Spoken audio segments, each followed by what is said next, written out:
전도서 12장 1절에서 2절 펴시도록 하겠습니다. 영상으로 함께 하시는 분들도 전도서 12장 1절에서 2절, 우리가 너무나 잘 아는 말씀, 제가 청년 예배 때 버릇과 같이 펴는 말씀입니다. 전도서 12장 1절에서 2절입니다. 다 피셨습니까? 다 피셨으면 한 목소리로 두 구절의 말씀 저와 함께 합독하시겠습니다. 시작. 너는 청년의 때에 너의 창조주를 기억하라. 곧 곤고한 날이 이르기 전에, 나는 아무 낙이 없다고 할 해들이 가깝기 전에, 해와 빛과 달과 별들이 어둡기 전에, 비 뒤에 구름이 다시 일어나기 전에 그러하라. 아멘. 오늘 이 본문 말씀으로 코람데오 금요 돌파 기도회 7월 3일 여러분들과 나눌 말씀의 제목은 창조주 섭리의 하나님을 기억하라입니다. 할렐루야. 창조주 되시며 섭리의 하나님 되시는 우리 하나님을 오늘 밤 만나시는 여러분들 되시길 예수 이름으로 축원합니다. 이번 주 이 금요 돌파 기도회에 말씀을 놓고 제가 주님 앞에 좀 잠잠히 머무는 시간 동안에 하나님께서 저에게 한 문장을 탁 떠오르게 하셨어요. 창조주 하나님을 만나라. 창조주 하나님을 만나라. 제가 청년들에게 이 말씀 구절을 가지고 많은 말씀들을 전해왔기 때문에 당연히 그 말씀을 탁 떠오르게 하셨을 때 이 전도서 말씀을 떠올렸겠죠. 제가 주님 앞에 잠잠히 묵상하면서 주님, 이 말씀을 통하여서 오늘 밤 우리에게 하시기 원하시는 말씀이 무엇입니까? 라고 주님 앞에 좀 머무는 시간을 갖게 되었습니다. 우리가 이제 지난주에 6월 특별기도회, 코람데오 교회 6월 특별기도회로서 교회 안에 다윗의 장막의 회복이라는 제목을 가지고 우리가 기도회를 가졌습니다. 이 3박 4일의 기도회가 여러분들에게 어땠는지 모르겠지만 정말 좀 우리의 기도가 한번 이렇게 성장하고 좀 우리에게 뭔가 영적인 돌파가 느껴지는 코람데오의 공동체에게는, 코람데오 몸에게는 굉장히 특별한 기도회가 아니었나라는 감동이 있습니다. 하나님께서 아마 이 6월 기도회를 통해서 앞으로 계속해서 우리에게 좀 말씀하실 것들이 있을 것이라는 감동이 제 안에도 있어요. 그래서 더 다윗의 장막과 다윗과 이 시편에 대해서 저에게 더 묵상하게 하시는 그런 감동이 있습니다. 근데 그 다윗의 장막의 회복의 중심에는 어떠한 자가 있었습니까? 다윗의 장막은 다윗의 장막이잖아요. 그래서 그 중심의 핵심은 누가 있는 거예요? 다윗이 있는 거죠. 다윗의 인생, 다윗의 기도, 다윗의 예배, 다윗의 하나님 앞에서의 삶, 다윗과 하나님과의 관계, 이런 것에 대해서 우리가 3박 4일 동안에 기도를 올려드리고 함께 찬양하고 했습니다. 근데 이 다윗이라는 인물을 한 문장으로 이렇게 정리한다면 많은 것들이 있겠죠. 하나님의 마음에 합한 자, 또 진정한 용사였던 자, 예배자였던 자, 다윗의 장막을 세운 자, 미래를 앞서 본 자, 부활하신 예수를 앞서 보자, 여러 가지로 설명할 수 있고 묘사할 수 있겠지만 이 오늘 말씀을 주님 앞에 좀 잠잠히 묵상하면서 하나님 앞에 머물 때 저에게 주셨던 감동은 뭐냐면, 다윗은 바로 자신을 창조하신 하나님을 아는 자였다라는 것입니다. 다윗은 자신을 창조하신 창조주를 만난 자였고, 본 자였고, 아는 자였고, 경험한 자였다는 것입니다. 다윗은 자신을 디자인하신 디자이너가 누군지 알았기 때문에, 창조주를 알았기 때문에 자신이 누군지를 알았던 것이에요.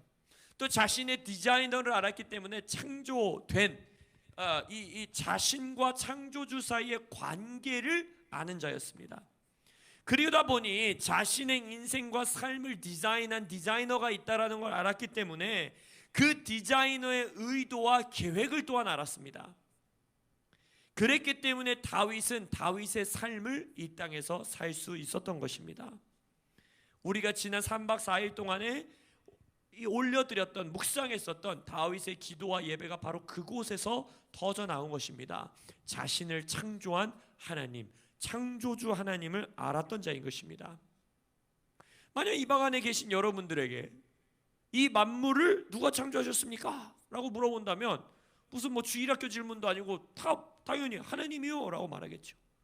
아니면 제가 여러분들에게 여러분들이 하나님께 창조받으신 걸 믿으십니까? 여러분들의 인생이 하나님이 창조하셨다는 걸 믿으십니까? 라고 말한다면 여러분들이 뭐라고 화답하시겠어요? 아멘, 할렐루야, 믿습니다 라고 화답하시지 않겠습니까? 우리는 세상 만물을 하나님이 창조하셨다, 하나님이 창조주 하나님이십니다, 나는 하나님께 창조받았다, 하나님께서 내 인생을 창조하셨다라는 말을 굉장히 쉽게 말하고 믿고 있어요. 할렐루야, 믿으십니까?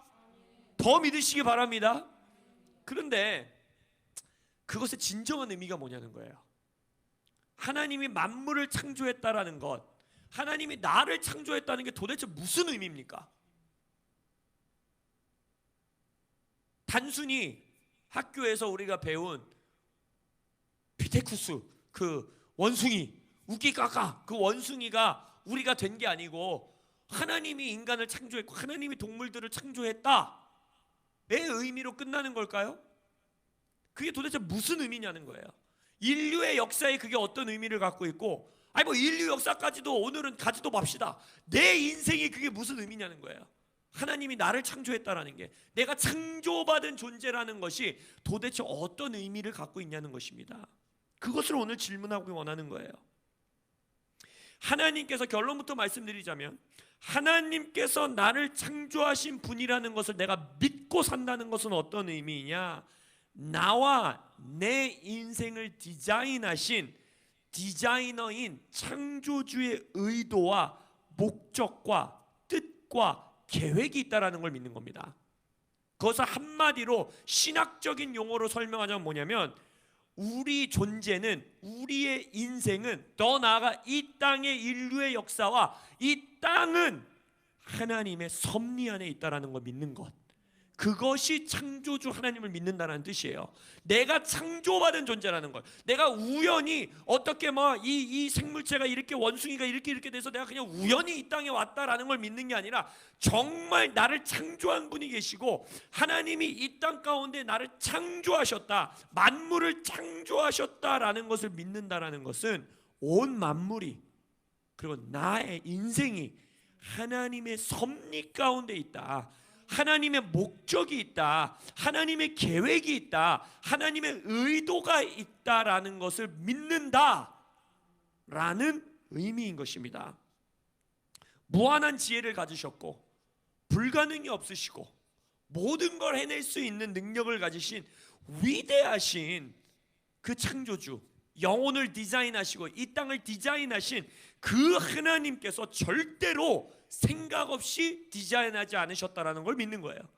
절대로 그냥 한수 샀나? 너는 좀 이렇게 생겼으면 좋겠다? 그냥 이렇게 창조하신 게 아니라는 거예요. 모든 창조에는 의도가 있고 목적이 있고 뜻이 있고, 우리가 오늘 밤 말하는 것처럼 섭리 가운데 있다라는 것입니다. 하나님의 섭리가 있다라는 것이에요. 그래서 창조주를 믿는다는 것, 창조주의 섭리를 믿는다는 자는, 그러한 자의 인생을 제가 몇 가지로 한번 생각해 봤어요. 다윗의 인생도 이 인생과 정확하게 겹칩니다. 우리가 3박 4일 다윗을 놓고 그의 인생을 놓고 하나님 앞에 기도했던 기도의 내용들과 너무나 똑같아요. 첫 번째, 창조주의 섭리를 믿는 자는요, 삶의 크고 작은 일에 일희일비하지 않습니다. 심지어 내 실수 앞에서도 일어날 수 없을 정도로 낙담하거나 무너지지 않습니다.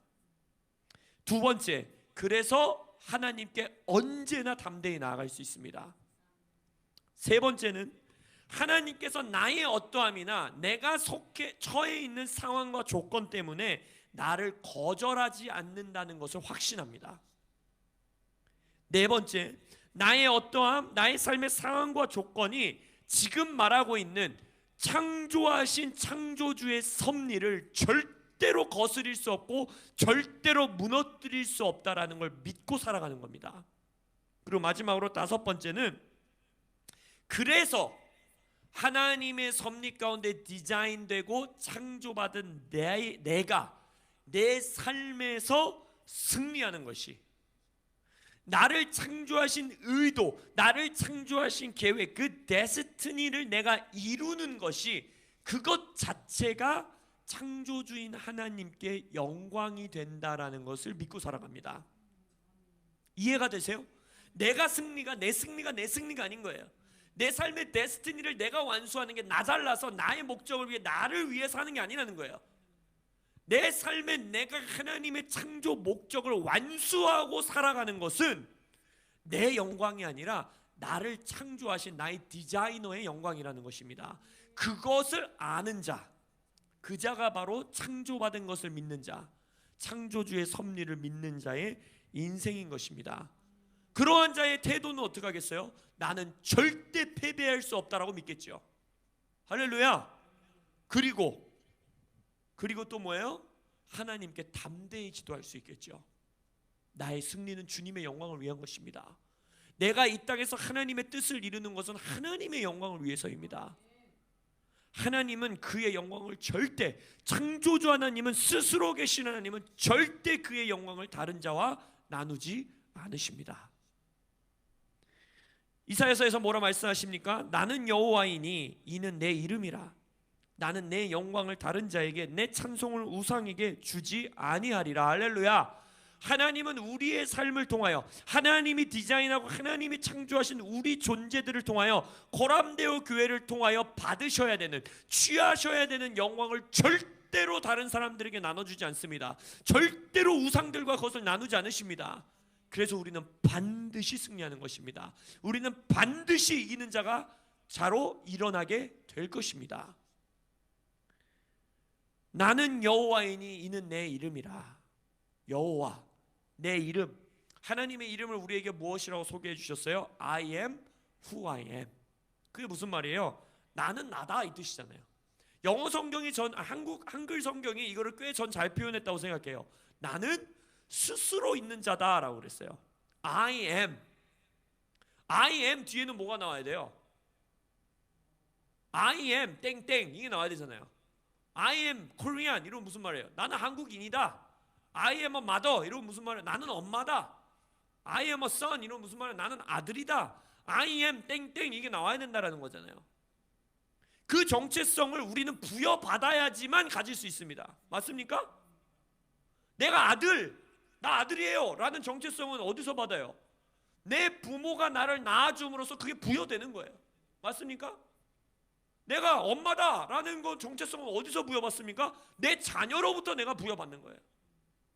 아내도 남편도 학생도 한국인도 한국인이라는 정체성은 누가 줘요?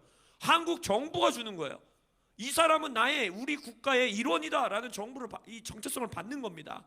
이 땅에 있는 모든 피조물은 정체성을 부여받아야지만 살아갈 수 있어요. 그래서 기억나세요?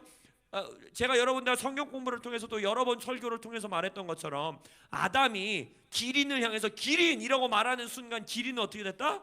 그 정체성이 창조된 거예요. 정체성을 부여받은 거예요. 그런데 하나님은 I am으로 끝난다는 거예요.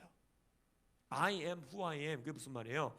나는 스스로 있는 자이기 때문에 누구도 나에게 정체성을 부여해 줄 수 없다라는 거예요.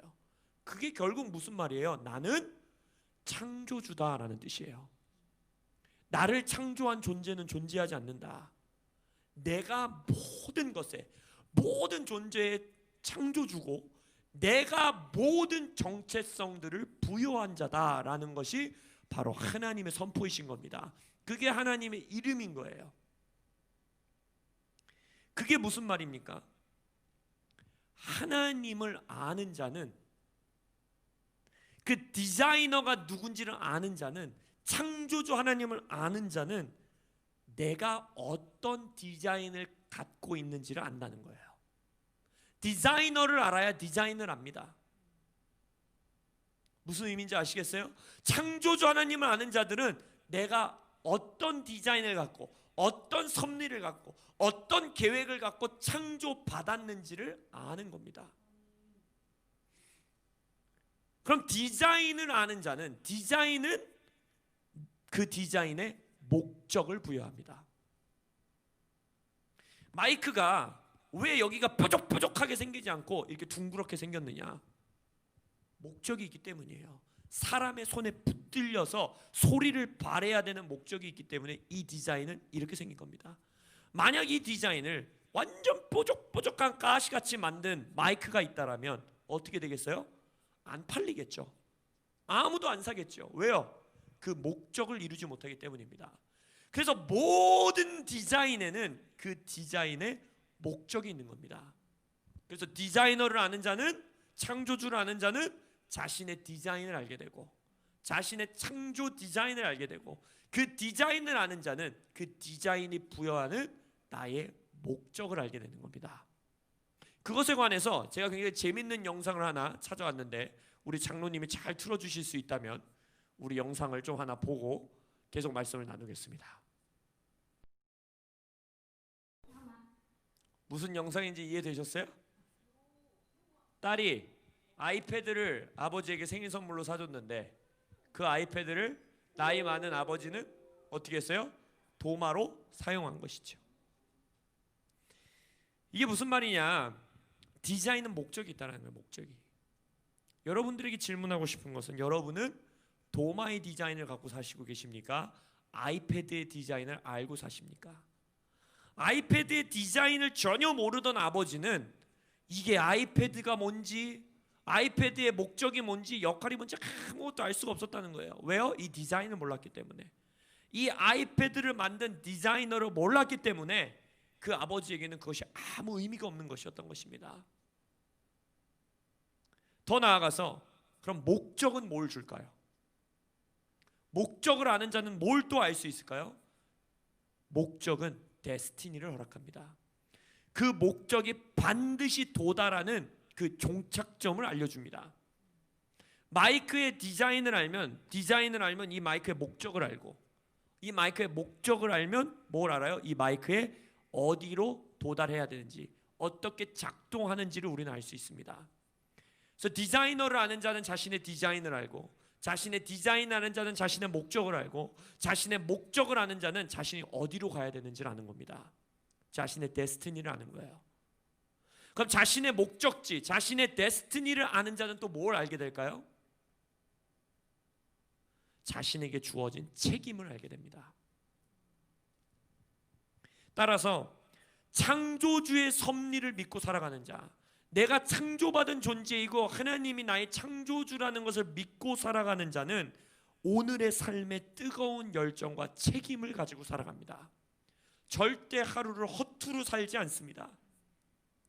섭리를 믿는다는 것은 자칫 잘못 생각하면 마치 그 이슬람 교도들이 인샬라 하는 것처럼 하나님이 원하시면 다 되는 거지, 하나님의 뜻대로 다 되는 거야 라는 무책임한 태도가 절대 아닙니다. 하나님의 섭리를 성경 가운데 가장 극명하게 드러내주는 하나의 이야기가 있는데, 바로 이 다니엘의 세 친구가 불 속에 들어가는 사건이었어요. 그때 다니엘의 세 친구의 유명한 고백이 있죠. 노래도 있고, 뭐예요? 그리 아니하실지라도. 그리 아니하실지라도. 이 그리 아니하실지라도는 주님의 섭리를 가장 인간 세계에서 명확하게 드러나고 있는 선포 중에 하나라고 할 수 있습니다.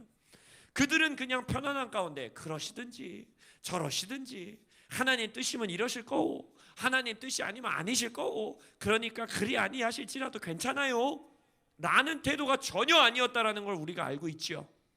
그들의 태도는 뭐였습니까? 이 선언에 목숨을 거는 겁니다. 그리 아니하실지라도 하나님의 섭리가 있으십니다라는 선포에 목숨을 거는 거예요. 불 가운데로 들어가는 것입니다. 창조주의 섭리를 믿고, 창조주의 섭리를 확신하고, 창조주의 섭리에 붙들려서 살아가는 자들은 오늘 하루에 어떠한 상황과 어떠한 조건이 우리에게 주어진다 하더라도 두려움이 아닌 담대함으로 반응할 수 있게 됩니다. 그리고 나의 연약함마저도 나를 무너뜨릴 수 없다는 걸 확신할 수 있습니다. 그리고 그것에 목숨을 걸 수 있게 됩니다. 오늘 하루 동안에 우리가 불 가운데로 들어갈 수 있는 것입니다. 그리고 불 안에서 하나님의 섭리를 믿는 자들은 불길 안에서 창조주 하나님의 역사를 경험하는 하루하루를 살아가게 되는 것입니다. 창조주 하나님을 기억하라. 창조주 하나님을 만나라. 창조주 디자이너를 아는 자는 뭘 안다고요? 자신의 디자인을 알고. 자신의 디자인을 아는 자들은 뭘 알아요? 자신의 목적을 알고. 자신의 목적을 아는 자는 뭘 압니까? 자기가 가야 하는 곳, 자신의 데스티니를 압니다. 그리고 자신의 데스티니를 아는 자들은 무엇을 합니까? 이 땅에서의 책임을 알게 되는 것입니다. 그것이 바로 하나님의 섭리, 창조주, 섭리의 하나님을 기억하는 교회의 태도요, 믿음이요, 모습인 것입니다. 코람데오 교회가 창조주, 섭리의 하나님을 믿으며 섭리의 하나님에 붙들리는 교회 되시기를 예수의 이름으로 축원합니다. 아멘. 기도하시면서 오늘 하루 이 기도 시간 마무리하기 원합니다.